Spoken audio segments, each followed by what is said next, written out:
Hello students, आपका बहुत बहुत स्वागत है मेरे यूट्यूब चैनल पर। और मैं कमला, आज हम फिर से बात करेंगे हिंदी गद्य की। तो ये हमारा गद्य खंड है और इसमें हमें पढ़ना है पार्ट 10 नेताजी का चश्मा। तो 10वें लेसन से हमारा 10th जो लेसन है हमारा, वहाँ से हमारा हिंदी गद्य स्टार्ट है। और हमारी ये बुक होती है क्षितिज बुक। तो क्षितिज बुक में पार्ट 10 को आज हम पढ़ेंगे, जो है नेताजी का चश्मा। और इसको किसने लिखा स्टूडेंट्स? इसको लिखा स्वयं प्रकाश जी ने। तो स्वयं प्रकाश जी के बारे में थोड़ा सा जान लेते हैं। आइए कि स्वयं प्रकाश जी कौन है जिन्होंने ये पाठ लिखा। तो स्वयं प्रकाश का जन्म सन 1947 में इंदौर यानी कि मध्य प्रदेश में हुआ था। कब हुआ था इनका जन्म? 1947 में इंदौर में, मध्य प्रदेश में। मैकेनिकल इंजीनियरिंग की पढ़ाई करके एक औद्योगिक प्रतिष्ठान में इन्होंने नौकरी कर ली। मैकेनिकल इंजीनियरिंग की इन्होंने पढ़ाई की और फिर एक किसी कंपनी में इन्होंने नौकरी कर ली। तो इनका बचपन और नौकरी का बड़ा हिस्सा राजस्थान में बीता। ये थे तो इंदौर में जन्म हुआ था, लेकिन उनके जीवन का एक बहुत बड़ा हिस्सा कहाँ बीता स्टूडेंट? राजस्थान में बीता। फिलहाल स्वैच्छिक सेवानिवृत्ति के बाद वे भोपाल में रहते हैं, पर अब उन्होंने अपनी मर्जी से रिजाइन दे दिया, यानी कि वो रिटायर हो गए अपनी मर्जी से।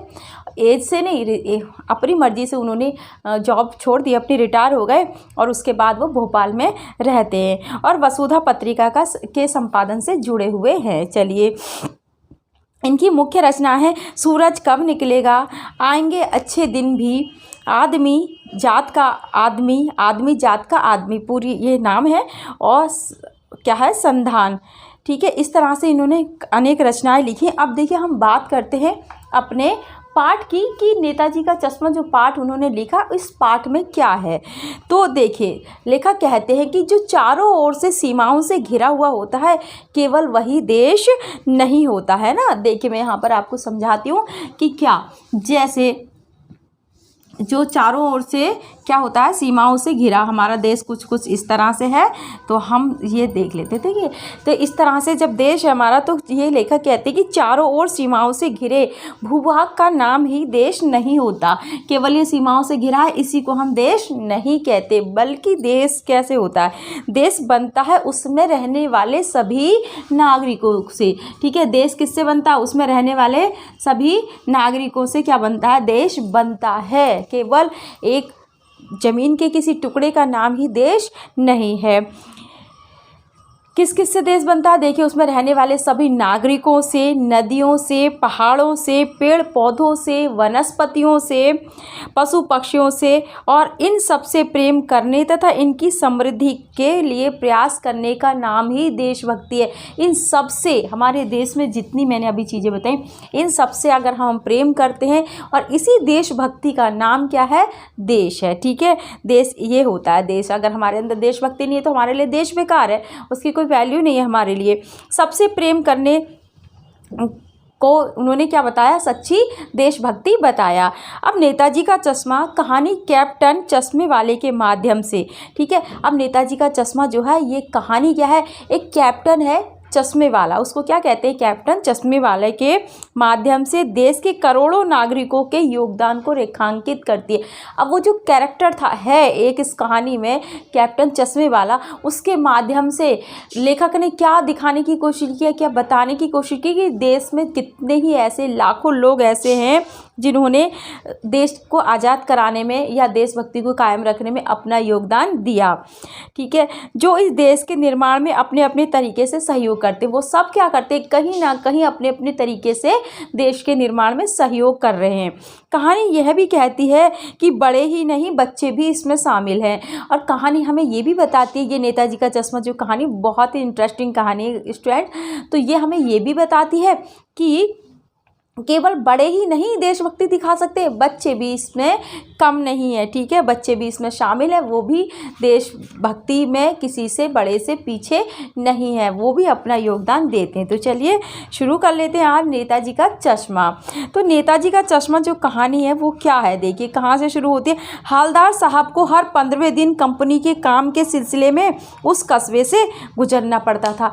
हवलदार साहब हैं एक, और उन्हें क्या होता था, एक कस्बा था ठीक है, एक कस्बा है तो उसको उसके काम से क्या होता है, उनको गुजरना पड़ता है। कहाँ से गुजरना पड़ता है? एक कस्बे से हवलदार साहब हर 15वें दिन में अपनी कंपनी के सिलसिले में उस कस्बे से गुजरते हैं, यानी कि उस कस्बे से उनका रास्ता होगा, उनकी रोड है, सड़क है, वहाँ से वो गुजरते हैं। जिसे कस्बा बहुत बड़ा नहीं है। अब वो जो कस्बा है जहाँ से वो गुजरते हैं स्टूडेंट, वो ज़्यादा बड़ा नहीं है, छोटा ही है, इतना बड़ा नहीं है जिसे पक्का मकान कहा जा सके। वहाँ कुछ ही मकान और जिसे बाज़ार का कहा जा सके वैसा एक ही बाज़ार था। अब उस कस्बे में कैसा था वो कस्बा, उसमें क्या थे कि जिसे पक्का मकान कहा जा सके, ऐसे बस कुछ ही मकान थे, बाकी कच्चे टूटे फूटे इस तरह के थे। लेकिन पक्का मकान कहा जा सके उनमें कुछ ही मकान ऐसे थे तो अच्छी कंडीशन में थे, ठीक ठाक थे, ठीक है। और जिसे बाज़ार कहा जा सके वैसा केवल एक ही बाज़ार वहाँ था उस कस्बे में। इस तरह का ज़्यादा डेवलप वो कस्बा नहीं था। कस्बे में एक लड़कों का स्कूल और एक लड़कियों का स्कूल, ठीक है। उस कस्बे में क्या है, एक लड़कों का स्कूल, एक लड़कियों का स्कूल, ये चीज़ें हो गई। वहाँ पर एक सीमेंट का छोटा सा कारखाना, किसका कारखाना स्टूडेंट? सीमेंट का छोटा सा कारखाना, सीमेंट। 2 ओपन एयर सिनेमा घर, और 2 सिनेमा घर है। सिनेमा मूवी देखने जहाँ आप जाते हो उसको सिनेमा घर बोलते हैं, ठीक है, थिएटर जिसको बोलेंगे। तो वो है ओपन एयर है, यानी कि मे बी उसमें जो छत है वो ना हो, ठीक है। तो ओपन एयर सिनेमा घर हैं। एक ठो नगर पालिका भी थी। एक ठो का मतलब क्या है, एक मात्र एक, क्योंकि कस्बे में क्या होता है स्टूडेंट, नगर पालिका होती है, ठीक है। शहर में नगर पालिका होती है, लेकिन गांव में क्या होती है, ग्राम पंचायत होती है, ठीक है। तो वहाँ पर एक नगर पालिका उस कस्बे की पूरी प्रॉपर व्यवस्था देखने के लिए, वहाँ पर सड़कों के लिए या फिर और जल की व्यवस्था, पानी वानी की व्यवस्था के लिए वहाँ पर एक नगर पालिका भी है। उसमें नगर पालिका थी तो कुछ ना कुछ करती भी रहती थी। अब नगर पालिका है उस कस्बे में तो वो कुछ ना कुछ तो करती रहती है, यानी कि वहाँ की नगर पालिका ऐसा लगता है कि कुछ ना कुछ काम करती है, ठीक है। सब जगह की नगर पालिका परिषद कुछ ना कुछ अपने कस्बे के विकास के लिए कुछ ना कुछ काम करती रहती है। ऐसे ही वहाँ की नगर पालिका भी उस कस्बे के विकास के लिए कुछ ना कुछ करती रहती थी। कुछ आए दिन योजनाएँ बनाना, आए दिन कुछ काम कराना, इस तरह से वो कराती रहती थी। कभी कोई सड़क पक्की करवा दी। कौन कौन से काम नगर पालिका कराती थी? कभी कोई कच्ची सड़क, उसको उसने पक्की करवा दिया, और कभी कुछ पेशाब घर बनवा दिए, यानी कि जो शौचालय होते हैं। अब आपकी बुक में ऐसी लैंग्वेज लिखी है तो ऐसे ही पढ़नी पड़ेगी, तो और अब कोई बात नहीं, हमको जानना भी चाहिए, ठीक है। अब इसको ये नहीं कह सकते कि गंदी लैंग्वेज है, ख़राब लैंग्वेज है तो है, ठीक है।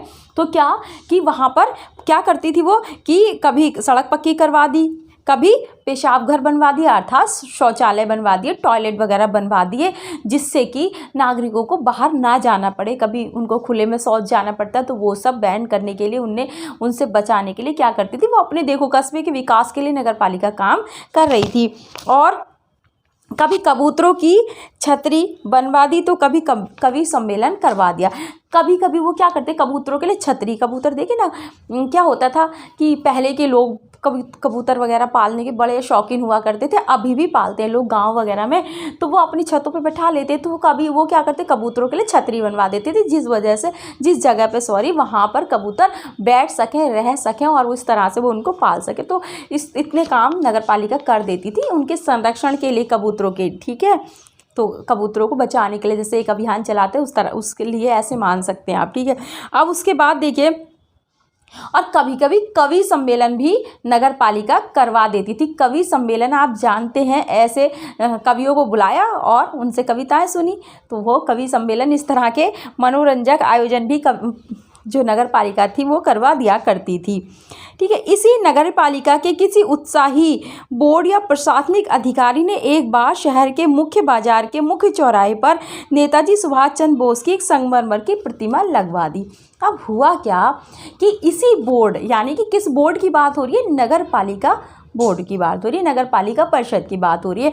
उसी बोर्ड में कोई ऐसा अधिकारी आया होगा जो बड़ा उत्साही होगा, ठीक है, उसको काम करने की इच्छा होगी, उसको उस कस्बे का विकास करने का मन में होगा, उसके कुछ विकास करने की इच्छा होगी। तो उसने क्या किया कि प्रशासनिक अधिकारी ने एक बार उसने क्या किया, शहर के जो कस्बा था उसके मुख्य बाजार के मुख्य चौराहे पर जो मार्केट थी, देखो मैं बता देती हूँ आपको कि जो कस्बा था अब उसमें मुख्य बाजार था, ठीक है। इस तरह से देखिए बना सकते हैं हम चौराहा, मुख्य चौराहे पर देखो मैं ऐसे बनाने की कोशिश करती हूँ। अब ये क्या हो गया, चौराहा क्या होता है, इधर भी रास्ता, इधर भी रास्ता, इधर भी रास्ता, इधर भी रास्ता, ये चौराहा होता है ना।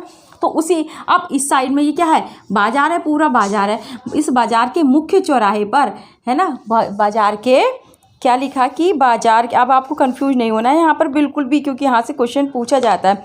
शहर के मुख्य बाजार के मुख्य चौराहे पर, अब इस कस्बे का ये जो बाजार है ना, मुख्य बाजार है, मेन बाजार, जैसे आपकी सिटी में भी कोई ना कोई मेन बाजार होगा, उसी बाजार के मुख्य चौराहे पर जो मेन चौराहा होता है, वहाँ पर क्या किया, नेताजी सुभाष चंद्र बोस की एक क्या की, उन्होंने प्रतिमा लगवा दी, एक मूर्ति स्थापित करवा दी। किसने, देखिए तो प्रतिमा लगवा दी, प्रतिमा मीन्स क्या हो जाएगा, मूर्ति, तो मूर्ति उसने लगवा दी। कोई होगा भाई प्रशासनिक अधिकारी बहुत अच्छा, जिसको विकास करने की पड़ी होगी, जो देश को सम्मान देता होगा, देश के नागरिकों को सम्मान देना चाहता होगा, ठीक है, उसके अंदर देशभक्ति होगी, ऐसा कोई नागरिक हो, प्रशासनिक अधिकारी होगा जिसने उस कस्बे के मुख्य बाजार के मुख्य चौराहे पर नेताजी सुभाष चंद्र बोस की प्रतिमा लगवा दी।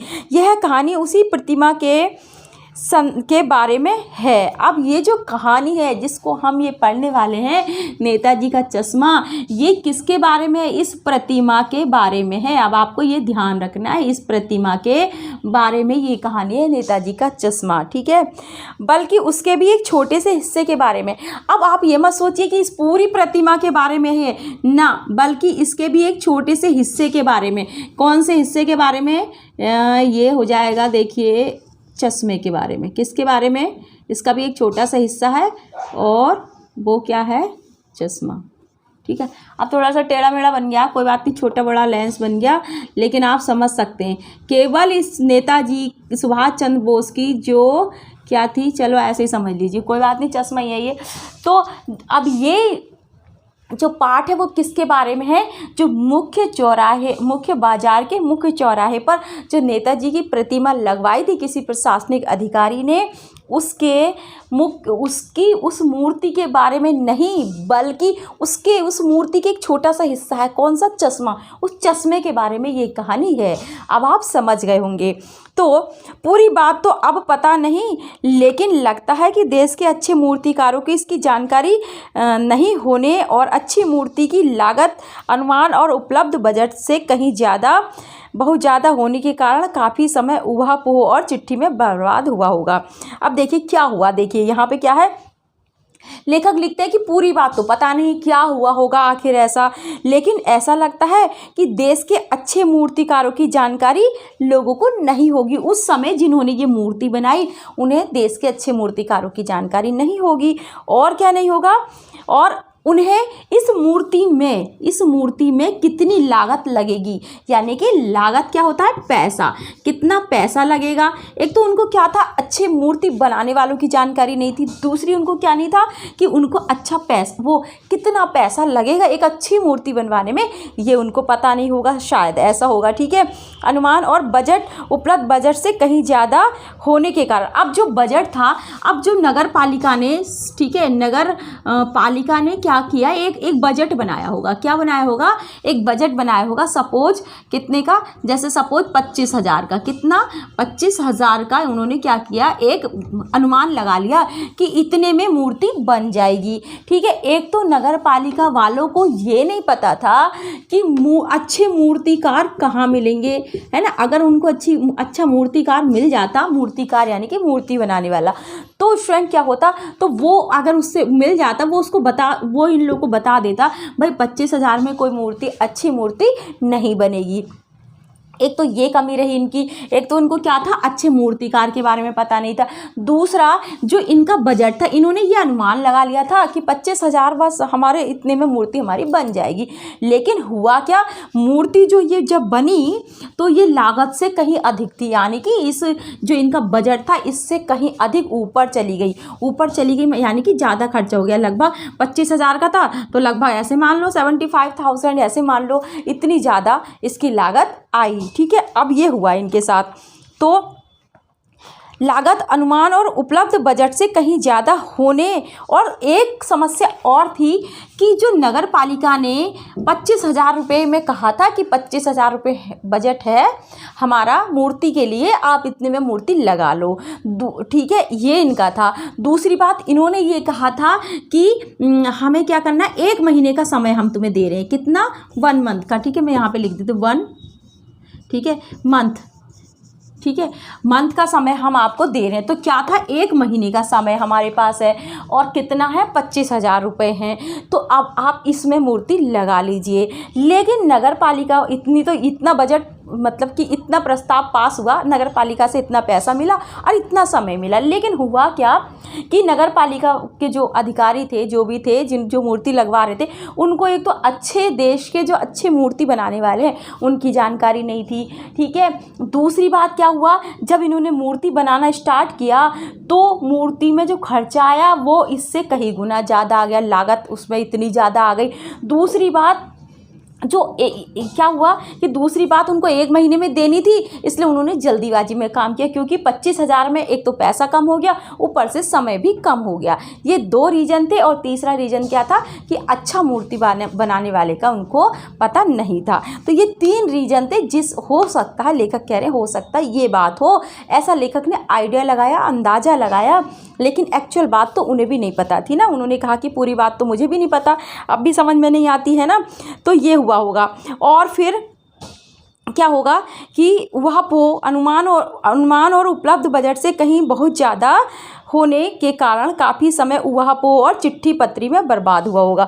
अब जब इन्होंने इतना ही बजट आया, इतने ही समय मिला, ठीक है, इतना ही पैसा मिलने वाला था मूर्ति के लिए और इतना ही समय मिलने वाला था। अब हुआ क्या, इन्होंने क्या किया, कई बार जो नगर पालिका के जो अधिकारी थे, जो भी अधिकारी मूर्ति लगवा रहा था, ठीक है, जो ऑफिसर मूर्ति लगवा रहा था, उसने क्या काम किया, उसने कई बार चिट्ठी, अब देखो आज की तरह फटाफट मैसेज टाइप किया, फटाफट अब मैसेज फॉरवर्ड कर दिया, वहाँ से आंसर आ गया, ऐसा तो कुछ था नहीं। तो पहले क्या होता था, लेटर लिखने पड़ते थे, है ना, चिट्ठी पत्री लिखने पड़ते थे, चिट्ठी भेजो, फिर वो पहुँचेगी 8 दिन में, 10 दिन में, फिर वहाँ से रिप्लाई आएगा, फिर उनको वो पसंद नहीं आया, वो फिर से चिट्ठी लिखेंगे, फिर से भेजेंगे, फिर से रिप्लाई आएगा। इस तरह से चिट्ठी पत्री में उनका इस 1 महीने में से भी ज़्यादातर समय क्या हो गया, बर्बाद हो गया। अब उनके पास समय बच रहा था कम, ठीक है। अब वो यही सोच रहे थे, मूर्ति बनवाए या रहने दे, मूर्ति बनवाए या रहने दे, उहापोह की स्थिति उनकी हो रही थी, ठीक है। अब हुआ क्या, बर्बाद हुआ होगा, ऐसा लेखक कह रहे हैं कि शायद ऐसा हुआ होगा कि ये सब हुआ होगा उनके साथ, तो इसीलिए ये हुआ होगा। और बोर्ड की शासनावधि समाप्त होने की घड़ियों में अब उन्होंने लगा कि यार पैसा भी दिया है, अब फिर अगर हम नहीं बनाएंगे तो हमारी डांट पड़ेगी। अधिकारियों के ऊपर भी अधिकारी होते, वो उनसे क्या कहते हैं कि भाई तुमने काम क्यों नहीं किया। जैसे घर पे आपसे पेरेंट्स पूछते हैं ना कि भाई इतना समय दिया था, तुमने ये काम क्यों नहीं किया। हर जगह, चाहे आप जॉब करें, चाहे आप घर पे रहें, हर जगह ये रूल और रेगुलेशन होता है स्टूडेंट। तो हुआ क्या, देखिए, अब उन्होंने इतने दिन तो उनके चिट्ठी पत्री में बर्बाद हो गए, 1 महीना सपोज मान लीजिए समय मिला, और उसके बाद में फिर क्या हुआ, अब जब घड़ी ख़त्म होने वाली हुई, घड़ी मतलब ये वाली घड़ी नहीं, समय, ठीक है। अब उन्होंने देखा हमारा तो 15 दिन तो ऐसे ही ख़त्म हो गए चिट्ठी पत्री में, है ना, कोई जवाब नहीं मिला हमें। अब उन्होंने क्या किया कि उन्होंने कहा भाई अब तो जल्दी से क्या हो गया, अब समय समाप्त हो रहा है, तो जल्दी से ऐसा करते हैं, किसी स्थानीय कलाकार को पकड़ लेते हैं। स्थानीय कलाकार जैसे कोई अपने शहर में, उसी कस्बे में या कहीं भी कोई मूर्ति बनाना जानता हो, स्थानीय कलाकार जो ड्राइंग टीचर हो, ड्राइंग मास्टर हो, या फिर मूर्ति बनाने वाला कोई भी ऐसे होते हैं ना, तो उनको ही पकड़ लो भाई जल्दी से, क्योंकि अब ना तो हमारे पास समय है ना कुछ है। अगर हम नहीं उस काम को करेंगे तो अधिकारी लोग हमसे नाराज़ हो जाएंगे, फिर हो सकता है हमें सस्पेंड कर दें, नौकरी से निकाल दें, जो भी, ठीक है।